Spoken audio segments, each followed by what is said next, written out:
Now, when it comes to revenge movies, all I'm really looking for are two things: a compelling motivation for our character, and then a satisfying conclusion to the entire story. When it comes to this movie, it does a decent job of setting up the motivations for our main character. Her husband and her daughter get murdered right in front of her eyes, and when she thinks she's going to get justice for her family, the three guys that kill her daughter and husband end up walking because of corrupt lawyers and judges. And after that, this movie kind of implodes on itself. Now, I will say that Jennifer Garner does a fine job in this movie. I did feel the pain that her character was going through, losing pretty much everything in her life. And it does look like she did put in the work to get ready for this role. And during the action sequence, it just looked like she knows what she's doing. But I think it was the poor writing that contributed to the downfall of this movie. It wasn't all Jennifer Garner's fault. But I do think it's the writing that's the Achilles heel of this movie, because the three guys you actually want to see her get her revenge on, those get glossed over. You never really see that, except for one guy at the very beginning of the movie.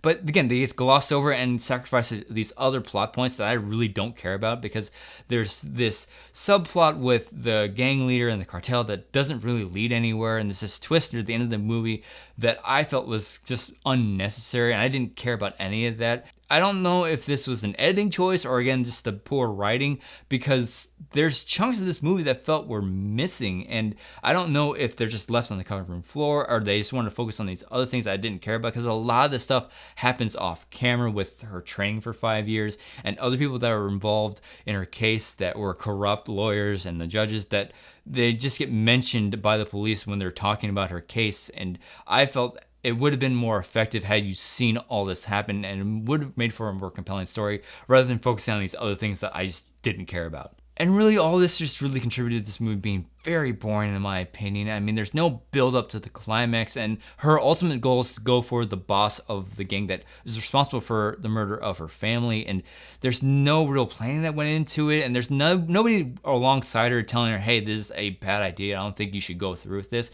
Because had there been somebody alongside with her telling her all that stuff, I think it would have been more tension filled and more compelling, but it was just very boring, in my opinion. Really, I think this movie would have been much better had they just tried to kept it simple. You don't have to try to reinvent the wheel every single time. Sometimes sticking to a formula isn't a bad idea, and I think had they would have done this movie in a more familiar way and in other ways that this movie has been done before, it would have been more enjoyable. But again, this movie was just so boring for me. Now, this might be a bit of a spoiler, but I do like at the end of this film that she's still seen as a criminal in the eyes of the law, but in the public eye, she's seen as a hero because she's taking on drug leaders, corrupt judges, dirty cops, and yeah, these are bad people, but at the end of the day, she's still killing people, and in the eyes of the law, that's a crime. So I do like that the movie does put forth an effort to send that kind of message, but overall, this movie was just very boring, and I just didn't like it, period. So besides Jennifer Garner, there's very little that this movie does well. I don't think I've ever been so bored in a revenge story, and bottom line, had this movie kept it simple, I would have enjoyed it a whole lot more,